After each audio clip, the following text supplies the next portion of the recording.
Not sure which email is linked to your Nintendo Switch? Well, no worries at all.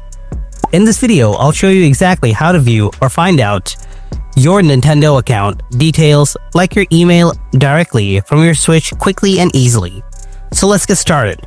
First, tap on your user account from the home page. Now from the left menu, scroll down and tap on User Settings.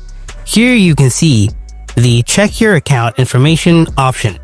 Now tap on Check using this system. Wait until it's complete loading. Then tap on View Email Address. Now a QR code will pop up.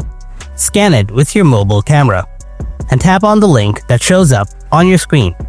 Now just type your account password and you can access all your account information now. So that's how you can check your account details on your Nintendo Switch. If you found this video helpful, then make sure to like and subscribe to my channel. Thanks for watching. I'll see you in the next video. Until then, stay tuned and take care.